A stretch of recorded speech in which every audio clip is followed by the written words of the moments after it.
Assalamu alaikum, brother. Alaikum salam, There brother. we go. All right.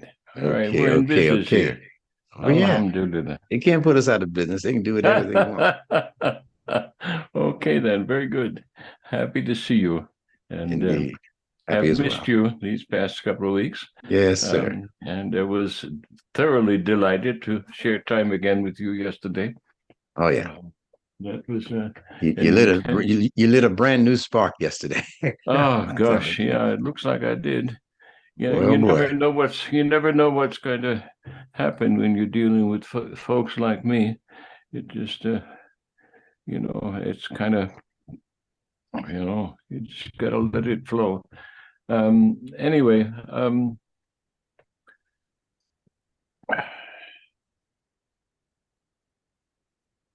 I have something I would like to discuss with you. We touched on it yesterday. I couldn't help but do it. So, Bismillah ar-Rahman ar-Rahim. May please Allah subhanahu wa ta'ala to join us and grant us his favor in this moment that we share, this hour that we share for the benefit of ourselves, for the elucidation of ourselves, our souls, our minds, our hearts, and those of our listeners in this new year 2023. Dear brother, I want to thank you once again for hosting our webinar yesterday with the South African students and anyone else who chose to join us. That was delightful, to say the least, and a very serious topic. And in the middle of discussing Jews who are not Jews, we brushed on a few other topics as well, having to do with traditionalism and revisionism and taking a fresh look at the Al-Islam that was hidden from us that has been hidden from us for quite some time. It's not that we don't know it's there. It's just that it's been repressed somehow, and our fitra never stops. It's kind of like a volcano. It just keeps on coming, and even when you think the eruption's over, it just quiescent for a while, and then it comes back up. And what we're looking for is, where is the reciprocal fire from heaven? Where is that light? Where is that power? Where is that blessing? Where is that additional grace that we discussed at the end of last year's sessions? These things are all very, very important, and these are the things that make religion, if you want to use that term, which makes spiritual consciousness relevant, you see. And one of the things we got touched on yesterday was pursuant to a conversation I had with Brother Kamal just before we began the webinar, and it has to do with faith. But this is in relation to my question here with respect to Nunetics is in relation to positive thinking. That is being professed by a lot of modern, YouTubers.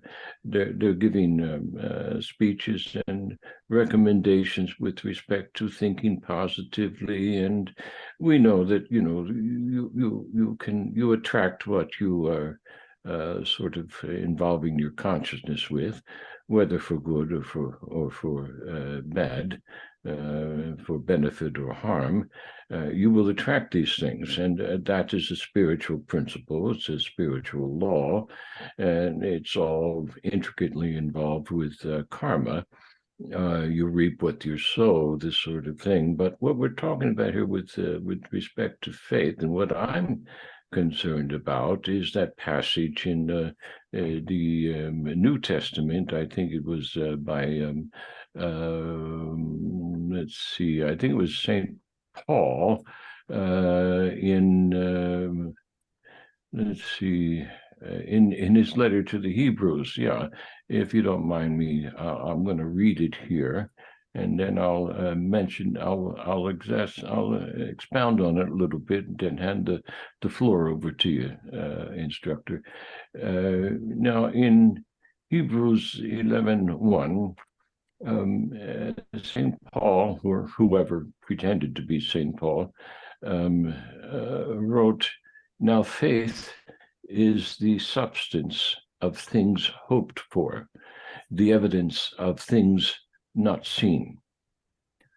Now, the extrapolator who posted this passage on the internet, from which I just quoted, said that faith is the assured expectation of what is hoped for. In the original language, the text is, the Greek word is translated faith. It conveys the thought of confidence, of trust, of firm persuasion. And such faith is not based on wishful thinking. It is an assured expectation. The Greek term rendered assured expectation could also be translated as a title deed. In other words, this is something that is yours, okay? A title deed, handed to you by, I guess, the original owner. In this case would be our source creator, correct? That's the inference that I'm getting, and this refers to a guaranteed that gives assurance, that gives confidence, that gives certainty to the one who receives the deed. So faith is, therefore, the evident demonstration for convincing evidence, okay? The realities that are not seen. Faith exists as a result of compelling proof. Such proof is so strong that it convinces a person that even though he cannot see a thing, it is real. Okay, so now this kind of thinking is certainly not off base. It's not incorrect. Okay, but it can be twisted. It can be polluted with selfishness. You can start to, claim things like certain Christians do. Oh, in the name of Jesus, I'm going to do this. My interpretation of the passage has to do a little bit more with the end result. Now, the end result is in creation, is in another passage in the Bible, which is misinterpreted, I think, in which the writers claim that, or the interpreters claim that the earth and all of creation was created out of things, out of nothing. Well, again, if you use the original language and go back to the original terms, it's not the concept of nothing that's being conveyed in the literature. It's in the scripture. What's conveyed is things unseen. Okay, and you know as well as I do that the sciences, the last couple of hundred years, especially since the investigation microscope, we're seeing a lot of things that we never saw before. Okay, and the physicists now are looking at this thing that we call space, and which we think there's nothing there, and they're finding out there's more energy there in this unseen emptiness that's in the rest of what we do see. So being creation out of things unseen, and then faith being the substance of the evidence of things unseen, I think they're connected here. And then we have this wonderful interpretation by the writer here saying, okay, well, it's a deed. We're being deeded something. We're being deeded something from this unseen world, and it's an essence of surety. Okay, so where does that surety come from? Is what I'm asking, and then the answer is, well, we look around at creation, and we just think any reasonable thinker is going to look at creation and say, as the honest physicists do, and say, hey, there's more evidence for intelligent design here than not. Okay. So that means that the Hindu faker or the rishi who said, well, look, you're going to climb this mountain and you're going to meet me because I'm already there. Okay. You can go through all the science in the world and you're going to meet God. Okay. Because, I'm already at the top of the mountain and I'm having a discussion with him, and I've been acting on this faith all along while you've been searching for it. So here it is. There it is. It's right there in creation.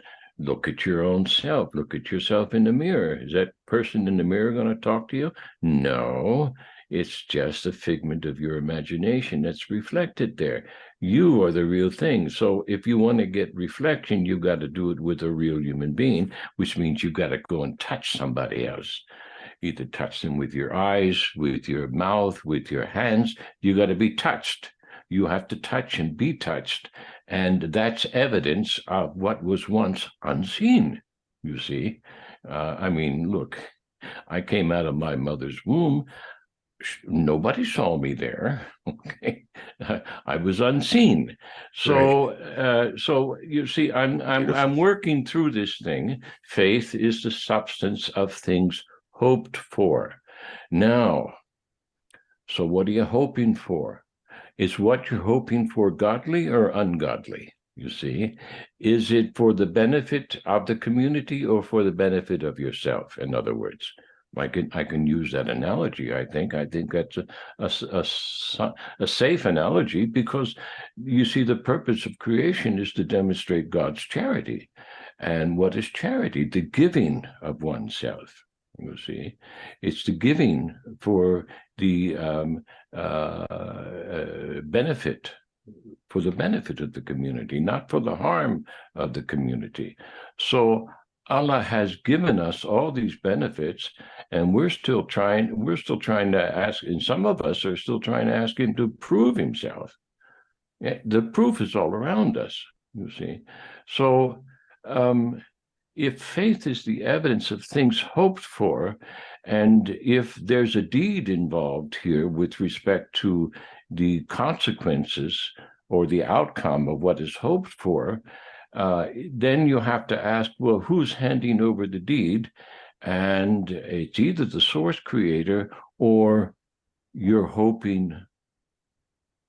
Are you handing yourself a deed when you're hoping for things that God hasn't handed to you, God hasn't given to you or intended for you? See? So then if you start thinking positively, what are you going to attract to yourself? You're going to attract the things of God, or you're going to attract the things of your own nafs, of your own selfish, lower shadow, if you will, if you want to use the Jungian term. So I'm saying here that, okay, well, see, Brother Kamal asked me, what do you think about so-and-so, and what he said about, making the plan to activate the steps of believing positively towards a certain goal. I say, hey, that's okay as long as it's divinely ordered and you got the deed from the right source. Is what my answer to him. Because faith is the substance of things hoped for. So if God's given you a deed saying that you're going to do such and such a thing because he's gifted you to do it, and he's waiting for you to activate those gifts, you see, and you see, okay, well, that's what I'm going to do. This is by God's will, and so I'm going to get busy, preparing, just like a prize fighter prepares for the fight. You got to work out. You see, you got to get yourself ready for that moment. The moment that you're going to present yourself on the stage of destiny. So my thesis here is that if faith is the substance of things hoped for, then you can hope for what's good, or you can hope for what's harmful, and that depends on your intention. Okay. I'm having a discussion online now with people who are,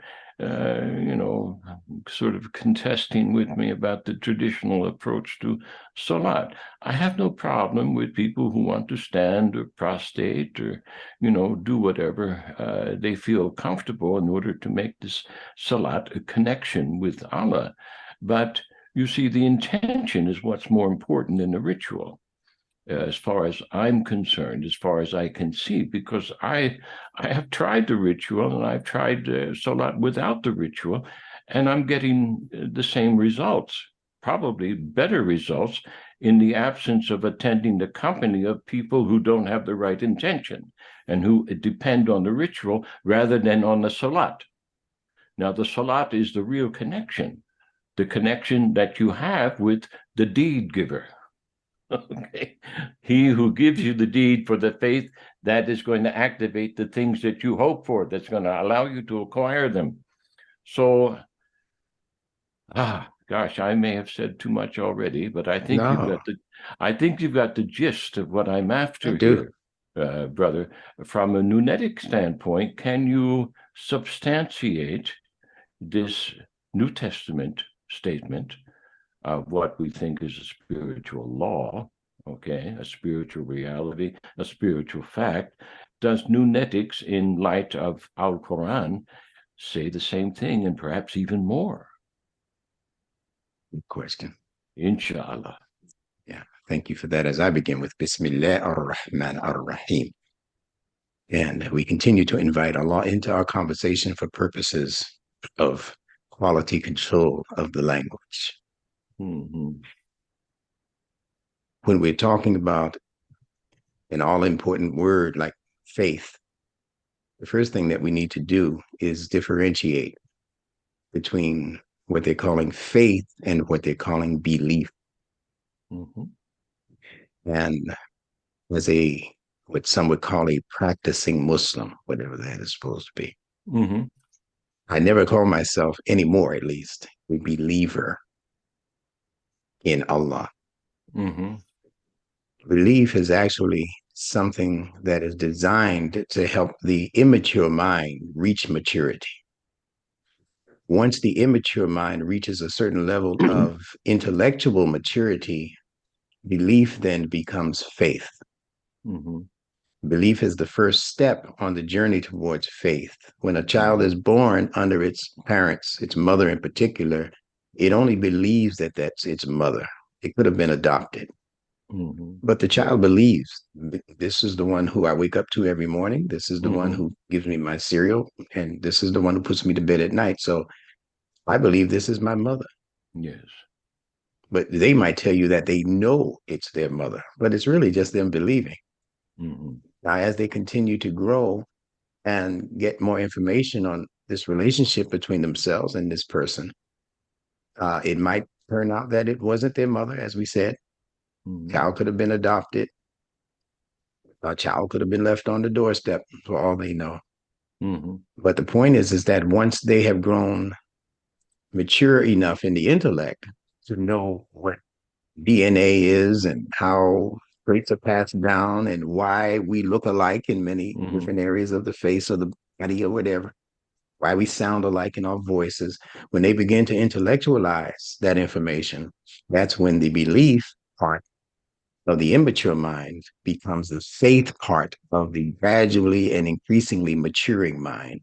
Mm-hmm. So, Iman, as we say from the Quran and from the Arabic language, is the word that we use for faith, although they still translate it as belief and believer. And I believe that's incorrect.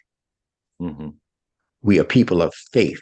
We're not just people of belief. If you're just coming into the deen, yeah, you're a believer because you Mm-hmm. haven't learned enough yet to say, I know with confidence that all of what this is the truth. We're just believing it. Mm-hmm. But again, that's an immature stage in the development towards a substantiated faith. Mm-hmm. And I'm going to break down the word iman nunetically so you'll understand better what we're talking about. Let's just deal with the English word faith for a starter.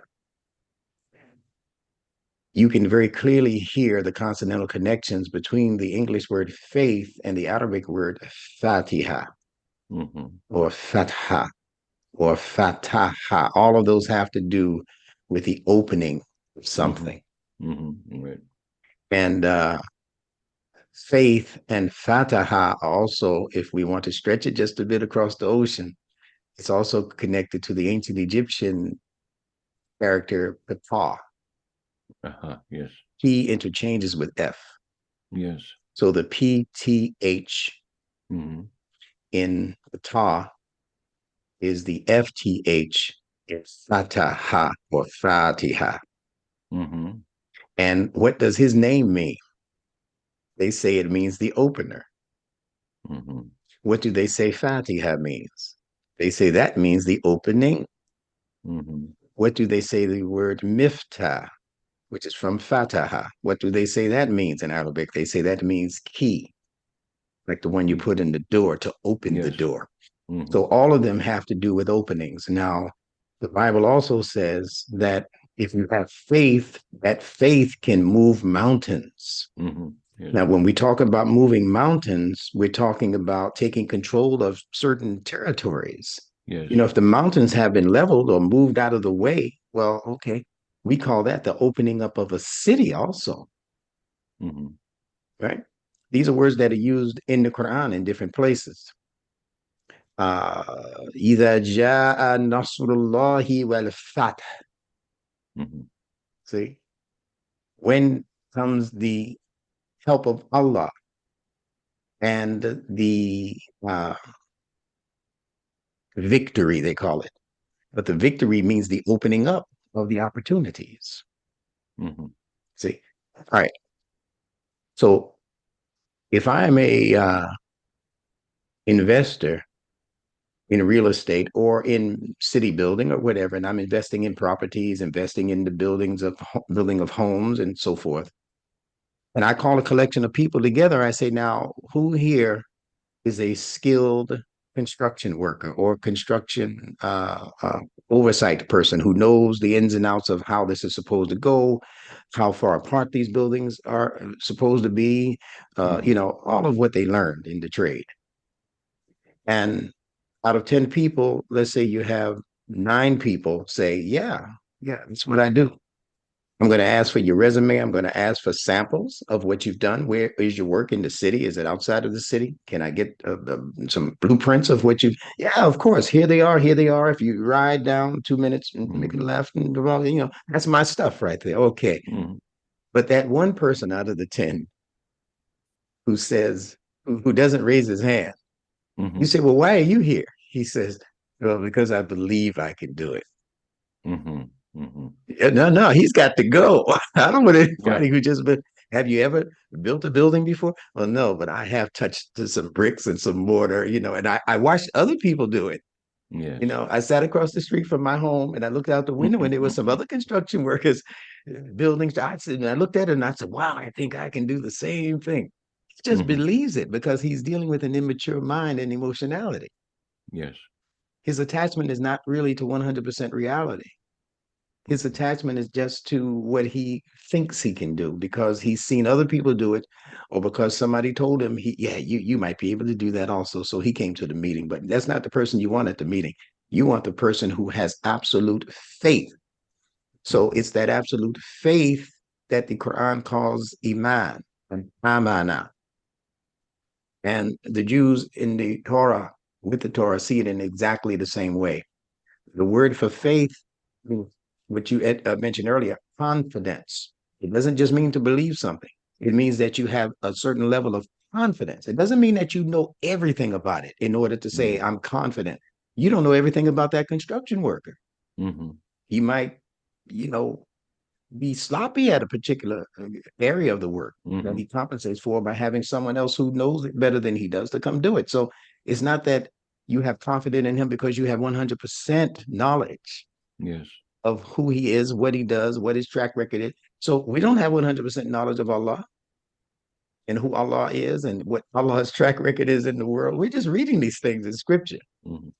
and we're having faith because the evidence is present that Mm-hmm. allows for us to have a more sophisticated understanding that grows above and goes above just believing in something.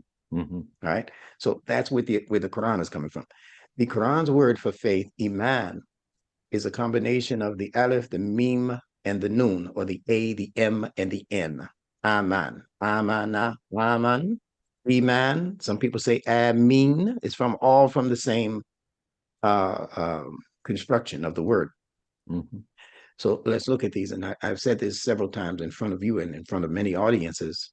And if they would just do the research, they could approve it while they're listening to this video. That's how fast, you can prove what Sure. I'm about to say. In language, it's called the A of negation. Yes. It's also called the A privative because it deprives the meaning of the word to follow it, of its meaning. Give you an example. In English, you would say amoral. That A at the beginning of amoral means not. It deprives the word moral of its meaning. You follow? Yes. Asexual, apolitical. You can put the A in front of many words. And what I found out in my research is that it's not limited to the English language. In fact, they got it from the Semitic languages. So in the Hebrew and the Arabic languages, respectively, they also have what is called an A privative. That A has to come at the beginning of a word. It can't come in the middle and end up at the end. It has to come in the beginning. So if we use this principle of language, we can begin to understand and unravel many of the words in the Torah, many of the words in the Quran, and many of the words in the culture. So when it says amana with the A, that A is the A privative. The A privative. So we have to now understand what meme noon means. Because the A is what deprives the meme and the noon of its meaning. Now, of course, in the English language, when we put the meme and the noon together consonantally and stick a vowel in the middle, you have the word man, M-A-N. In Arabic, we would say iman. That E is the aleph that's depriving the man of its meaning.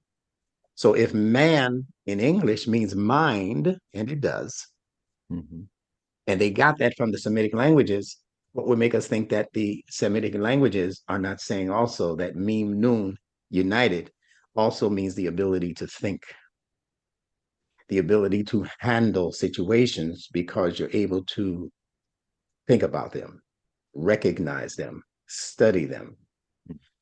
So man has to do with human consciousness, the ability to perceive, perception, recognition, cognition. Iman means that you no longer depend on your ability to do those things consciously. Iman billah, or faith in God, necessitates that you have enough information already, that you've collected all of the data, all of the facts, you've seen all of the proofs, you have confidence without having to any longer refer to the statistics. Let me go and prove again what God has done. No, you already know it. It's in your bones now. It's in your bloodstream. Yes. So you no longer have to say, let me intellectualize my reasons for believing in a higher power, in a source creator. I don't have to intellectualize it anymore for myself. I know it deep down in my core. Wherever that core is, I know deep down inside, as you said, based on the repetitions of things. You don't see that baby developing in the womb as a fetus lump and as an embryo. And you don't see that baby until Allah decides to show you that baby. So that baby is obscured. It's not that you can't see it per se. You see manifestations of his presence. Yes. We're talking about faith now, right? You see manifestations of that baby to be born. You see manifestations of his or her presence in the womb. Mother can tell you about it better than you can because she notices as soon as it starts happening, missing the period, and when the little baby begins to grow and begins to pick in the womb, and you're not feeling that, daddy. He's feeling that. Yes. So she doesn't just believe she's pregnant. She knows. She has confidence that she's pregnant. And then she's going to look for other people to help her deliver this wonderful gift to the world. But they also have to be people that she has confidence in. You can't call cousin Pookie and his wife in when it's time for you to deliver, and well, I believe I can do. No, you don't want the people who just believe they can deliver a baby when that's important. Of course. So you want people who have done it, got the t-shirt to prove it. You understand? Yeah. So that's the difference between that belief thing and the faith. But The doctor or the midwife who knows, who's confident because of their repetitive involvement in that action. Mm-hmm. Every time they get ready to do something, they don't have to revisit all of those textbooks and and the Mm-hmm. teachers and the professors who said and the stuff that was on the blackboard. That's all over and done. I'm confident Yes. that I have the skills to do this. So it is iman or aman, amana, a of negation, negating all of what you need to do to pay conscious attention to something as Mm-hmm. a man, as a mind, as a thinker. You don't have to do that anymore. It's in your core now. Mm-hmm. See? So that's what a mu'min is from the same Mm-hmm. root, amana. That's what a mu'min is. Now, going back to the English language and the word faith and the connection to fataha, the opening, that's how you know the people of faith because they have substance. Mm-hmm. Right? That substance that's hoped for. And because it's hoped for doesn't mean it'll never get to you. Mm-hmm. It means it'll get to you in time. It Yes. has to unfold, it has to unpack itself. So the way you know people of faith is because they have substance. Mm-hmm. You believe in the Quran? All right, that's one thing. Do you have faith in the Quran, in what Allah says in the Quran? If you did, then you'd have some land. The Prophet went after land. Mm-hmm. He encouraged people to grow things. He talked. He was a businessman. Yeah. Mm-hmm. So that's manifestation.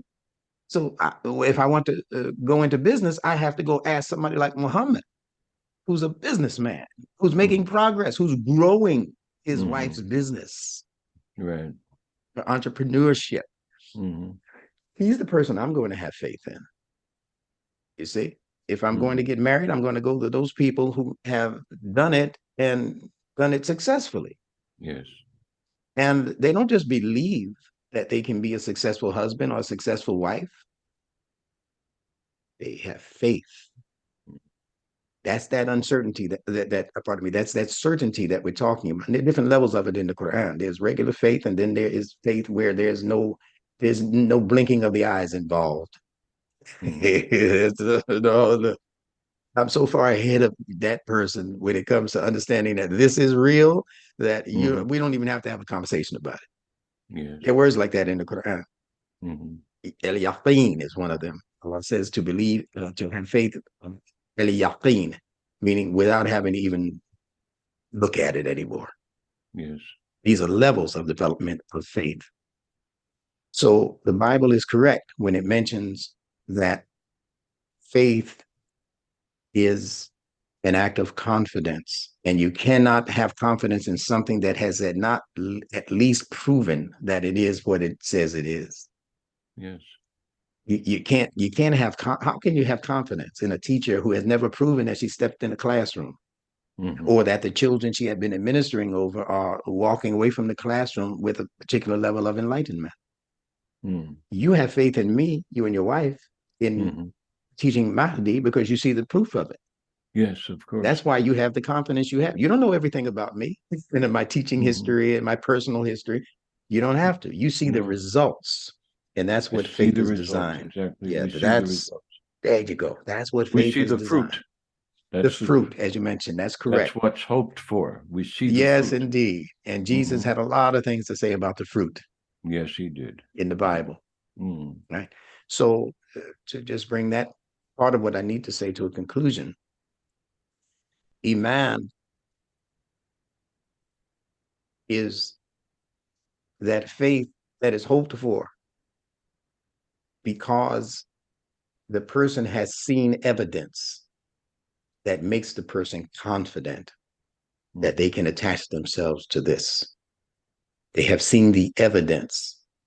That baby is born practically the same way every time. Might be a breach every now and then, but Mm-hmm. the way of babies being born has been the same for generations and for centuries and for millennia, as far as we're Mm-hmm. concerned. We weren't back there to know it, but the proof is how we're having babies in our day and time. They're trying to change that. Yes. But the proof from the fitra says it happens this particular way. We need a Mm-hmm. sperm seed, we need an ovum seed. There needs to be a conjoining of the two. There needs to be a unicell developed. We're not seeing all of these things until, as you said, the microscope, the electron microscope, and these other tools were invented. We were just believing it because it happened a certain way every time we saw it. But the more sophisticated our tools got, the more we were able to add more and more confidence to what was initially a belief that it happened this way. And we were able to correct the mistaken notions. Mm-hmm. You know, they used to tell us that babies came being carried in a big blanket on a stork or something. You know, we had all, we used to believe in Santa Claus. Yes, yes, yes. Does that mean you should have faith that there's a Santa Claus? No. So why call yourselves a believer and put yourself on the level of the people who believe in Santa Claus and who believe that God has a son who died? It's all belief. Mm-hmm. You can't have faith in that because you can't prove it. There's nothing you can bring to substantiate your confidence in that idea. You can only say, I believe it because the Lord said it. Mm-hmm. And even the Lord said it is a belief because you read it or somebody told you that. That's not the same as having faith. Faith will be moving mountains out of your way. When you come into faith, you will never come into depression. Yes. When you come into faith, you will never come into social anarchy. That's correct. Where you just start going haywire and I just got to, like Samson, just tear the whole damn thing down. Yeah. Yeah. Push the pillars out from under me. That's what they have society doing now. We're just a blind Samson right now. So this is the difference, doctor, that Iman represents the idea of no longer having the need to constantly review it and, well, should I trust it? No, if he's proven, if he's brought you some proof that makes you more confident or absolutely confident in his work or her work, then there's no more thinking about it. Okay, you 9 people who need to meet with you separately. You one person who just believes you can do it. Mm-hmm. No, let's do something different with you. Maybe you can be the secretary, or whatever for the project or whatever. So therein lies the difference. And I hope I've said enough for our audience to understand and make the links and do the study. Well, thank you very much, instructor. That's very helpful. It allows me to make another exposition here of the same phrase and same passage from Paul's Hebrews here regarding faith. It's a mature experience, okay? It's a mature activity whereby one has the faith to already see the end, as if the end were the substance of what was hoped for. You see, so faith is the substance of things hoped for, the evidence of things unseen. So faith is the evidence itself. So this evidence saying, well, it's what comes to mind here now is a passage in the Quran where Allah is rebuking unbelievers by saying, don't you realize that I can give you life in a completely different form of chemistry? If Allah can give us life in this sort of carbon-based thing, he can do it in a gold-based form if he wanted to. It doesn't make any difference. You see, so that what I'm talking about is Allah saying, look, you already have the evidence. All right, why aren't you acting on that? You have the evidence that I'm the deed holder. I've already given you the deed. Act on it. Be a man up. You see, it's kind of, I think I'm getting the right conception here, which means that, look, stop making excuses, okay? Yeah. There's no room for excuses if you're going to activate faith. None. You just get on with it. I don't think Prophet Noah was, he might have been a bit shocked by the prospect of building this boat, but maybe he wasn't a boat builder before. Well, I've done things in my life which I hadn't been prepared to do, but I learned how to do them, you see. And why did I learn how to do them? Well, because I had activated my faith in other realms of activity. Why not in this realm? Apply it, and that's right. It's You the same see? applies. That's right. And so, I remember being scared at one point in my academic career because my colleagues were not interested in a certain book that I was in the process of writing. I didn't even know I was in the process of writing it at the time. And I had inquired of all of my colleagues looking for their cooperation, and absolutely no one was interested. And this had to do with a response to Richard Dawkins' Dawkins. book, The God Delusion. No one had answered him from the Islamic community, you see. I read that book and I was absolutely aghast at his assertions. And so I went around and I said, look, we need to respond to this guy. He's, this is so-called, Oxford Don or whatever he's coming from. He's making these outrageous statements and no one's challenging him. No one's responding to him. And I went to each, I said, would you help me? Would you help me? Would you help me? Offer, you write a chapter on this, you write a chapter. No one was interested, you see. And so I was in my office at one point and I was despondent. And a professor of history, who was a visiting professor at that time, knocked on my door and came in. He and I were very close, and he just knocked and opened the door, and he saw me, caught me in this moment of despondency, you see. And he said, well, what's wrong with you, doctor? And I said, well, I explained the situation, and I said, well, and not only that, but my sponsor, the man who had got me the position as a research fellow at this institute, left. And so I felt orphaned, you see. So I felt abandoned by my colleagues. No one wanted to take this up, the challenge up, and my father was gone. My sponsor was gone, and so I was having a moment of self-pity, you see. And this man, who was a man I would have chosen as my father, by the way, and he comes by just at that moment. He assesses the situation. He says, stand up. He says, God is with you. You can do it yourself with his help. Yeah, just get on with it. Man up. You see? And I said, oh my God. You're telling me I can write this book on my own. He said, no, I'm telling you, with God's help, you can write it. Yes. You see? The difference. That's right. And that sparked a whole new appreciation for this word iman, this faith. Because you see, the book became a reality before it existed. Interesting. That's right. That's the process. So, and then this book was the hand of Iblis, you see, and so I'm just giving you that life experience as an example here to bring into a real experience this concept, you see, because there I am now. Look, I want to reiterate this position that I was in. Okay.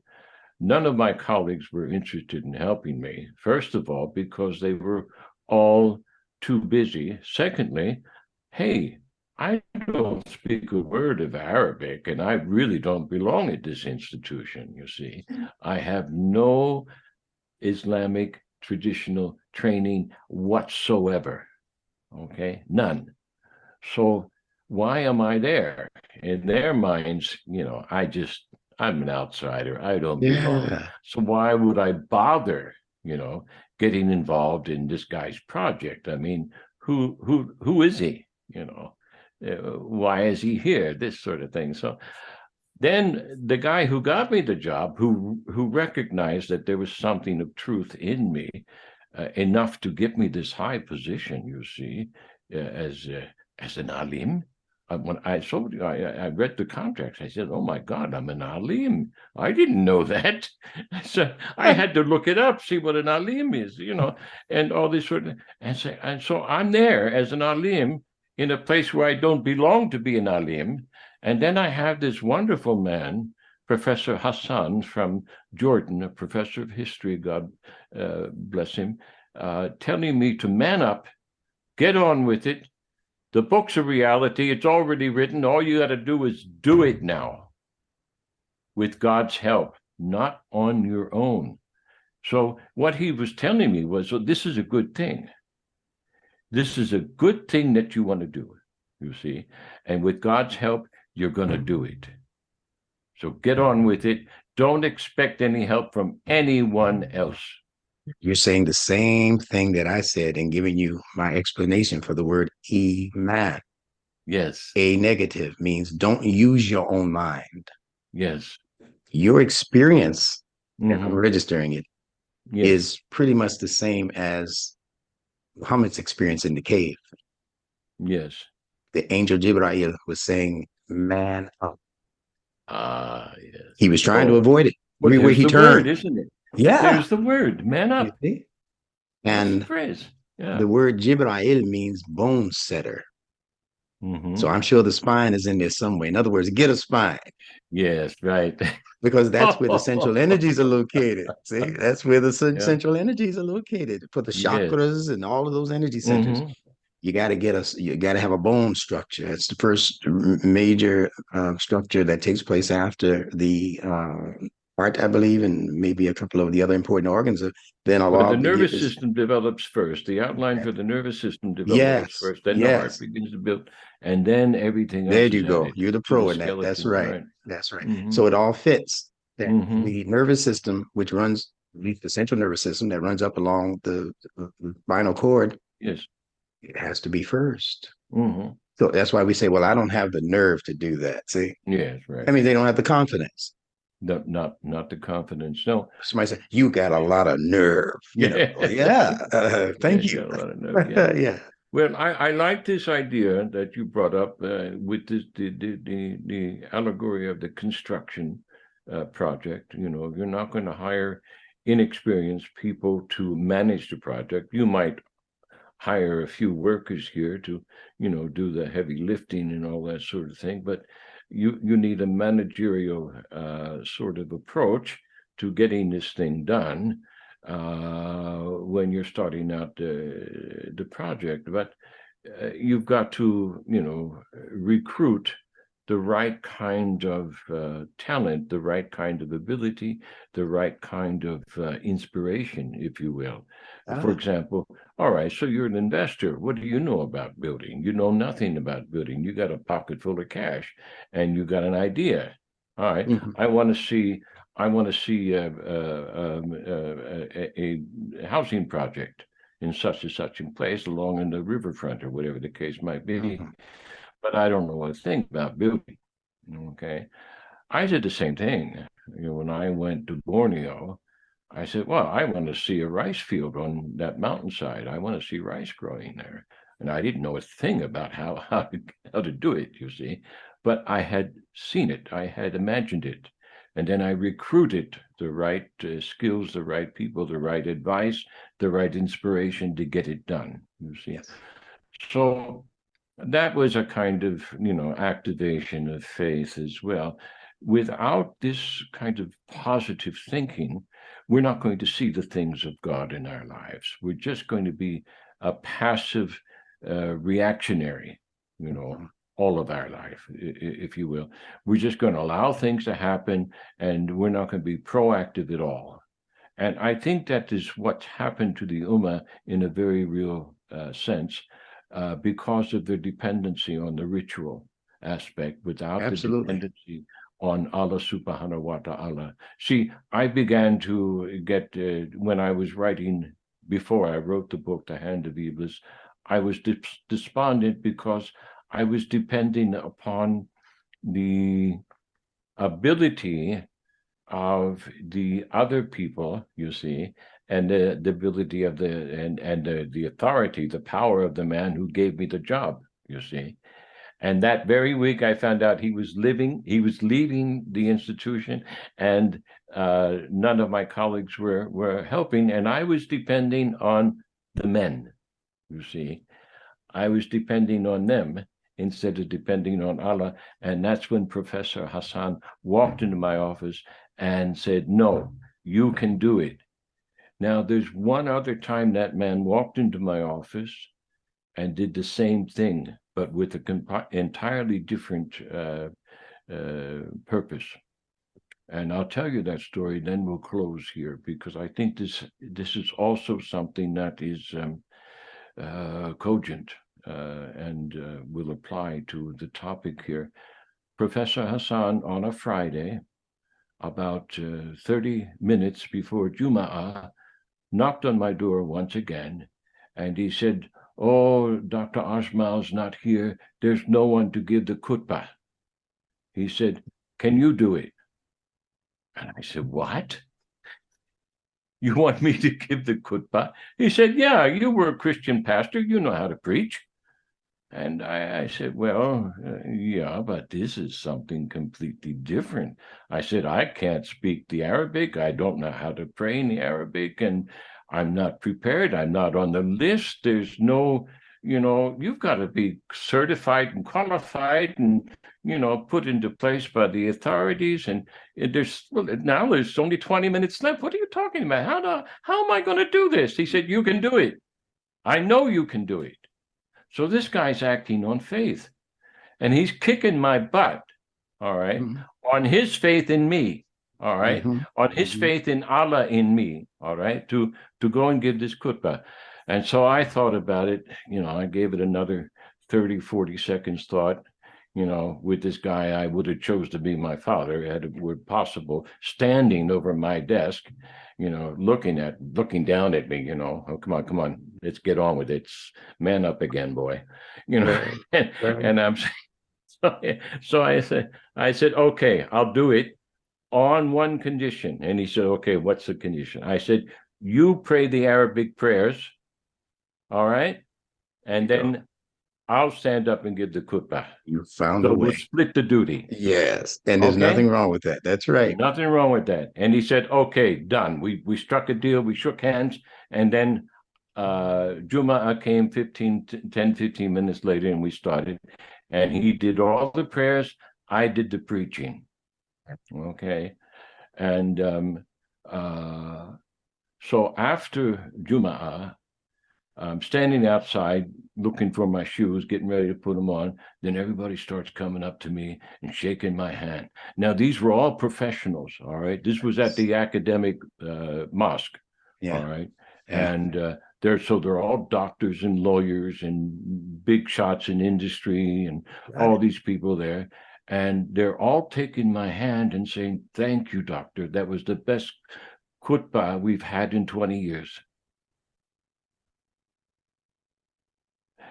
Now, I'm not saying these things to brag. I'm not at all. Don't misunderstand me here.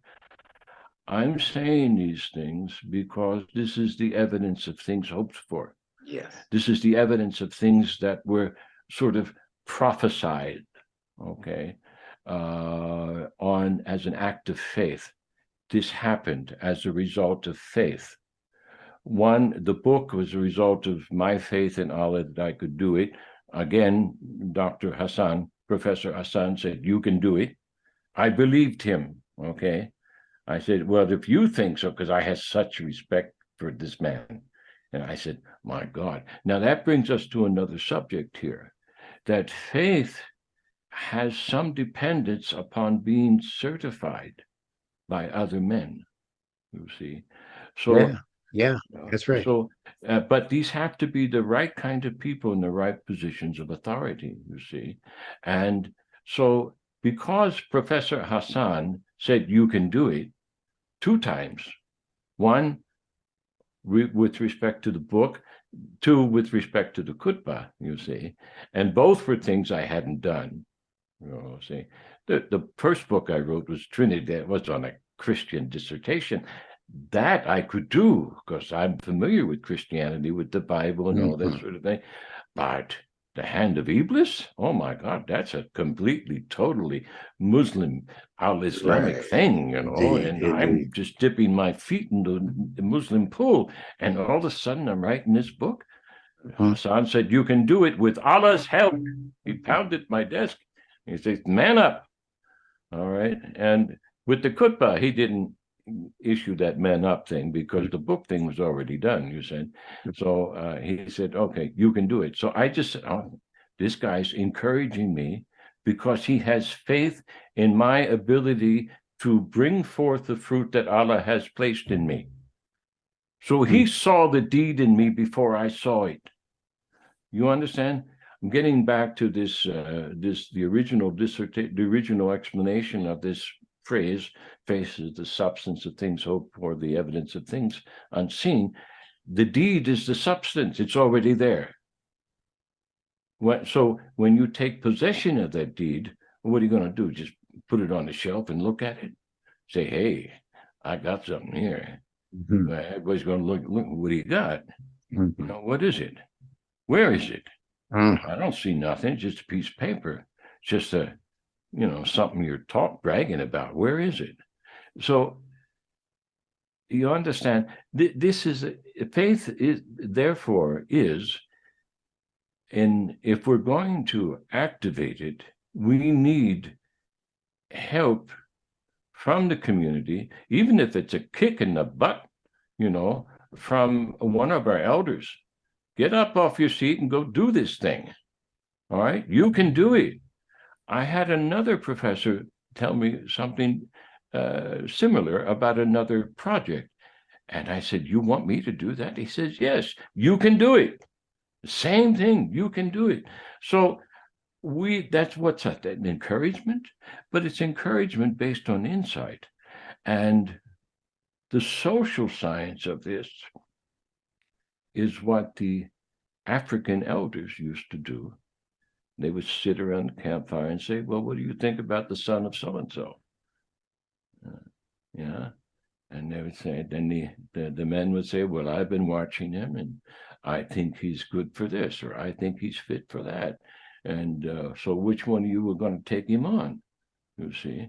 "Well, I think you should send him to your uncle over at so and such, let him live with him for a few years and see what happens." They make these kind of decisions. And then they go to the young man, they say, "Okay, you're going to do this." And the young man says, "What? What am I going to do?" "You can do it. All right. We have decided that you're fit for this position." Beautiful. You see? And the American, Native American Indian tribes, they had the same sort of ring of elders, you see, who would sit and watch over the children. And when they come to a certain age, and I'm sure the Africans did the same thing, they give them a new name. "Oh, you're no longer little deer. You're mighty oak now." We Right. changed your Right. name. That's right. Yeah, yeah. See, Mhm. so it takes. What I'm saying here is that faith is not an autonomous thing. Not I at all. needed Professor Hassan's help. I didn't need him to make me proteum. That wasn't necessary, but I needed his encouragement in a field in which I was uncertain, you see. So he added that element of certainty, that which is part of the faith, that I was kind of, geez, I don't know if I can do this thing. Well, He said, "No, you, isn't it said in the history that Khadija yes, was the one who had to convince her husband that he yes, was being revealed to? yes, yes, He was exactly. shaking in his Yes, sandals yes, underneath a cloak. And she said, yes. "No, no, no, no. I believe that this is no possession. This is none of that other stuff Yeah, that you yeah. might think it is. Hmm. This is the Most High revealing to you. Yes. So man up." Man up. Yeah. Get on with Can I it. say this Man real up. quick, because I don't know if we'll Yeah, get to go this ahead. subject of Iman again, and it'll be Hmm. very, very fast. In the Quran, it's stated many times at the beginnings of surahs, "Ya ayyuhalladina amanu." That's very popular. They translated, "O you who have believed," or "O you who have accepted faith." Hmm. Now, amanu is a verb. It's speaking to the group. It's plural, but it's a Hmm. verb. It's an action word, but verbs are by their very nature temporary. Mm. So Allah is saying, "Oh, you who have expressed at least temporarily that you have faith, because faith waxes and wanes, Yes, yes. just like opening a door. It opens and then it can close, right? It can Mm. close on you if you're not careful. Now, that's not what a typical person of faith in Al-Islam is. We're not amanu. Mm-hmm. We are mu'min. And Mm-hmm. al-mu'minun, that's a noun. Mm-hmm.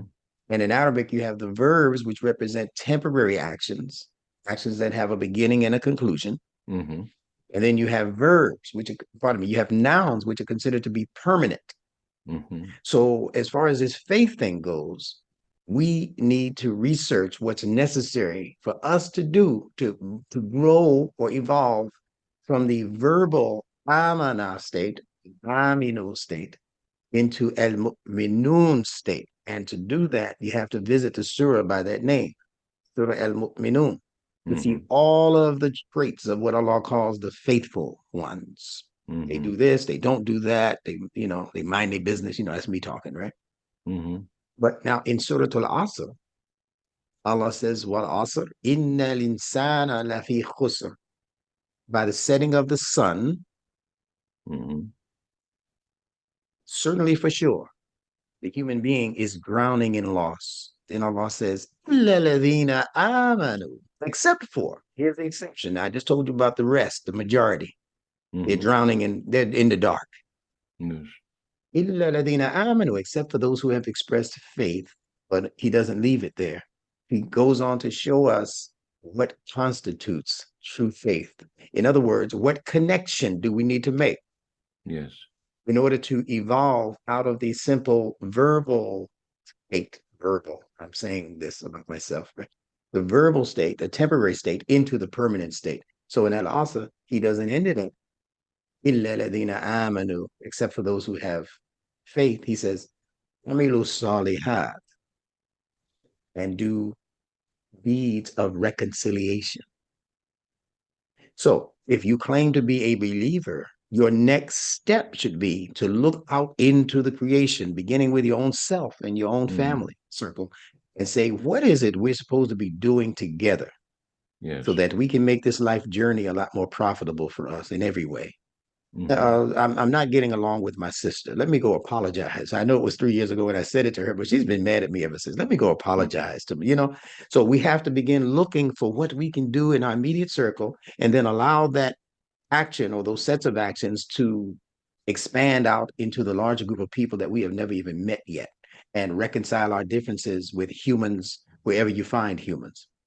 That's the key for moving from amana to mu'min.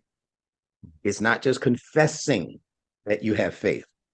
It is beginning to do those things that represent reconciliation in those areas that Allah says you should be reconciled in. And Allah says, cursed are those who break asunder what Allah has ordered to be joined together. Yes.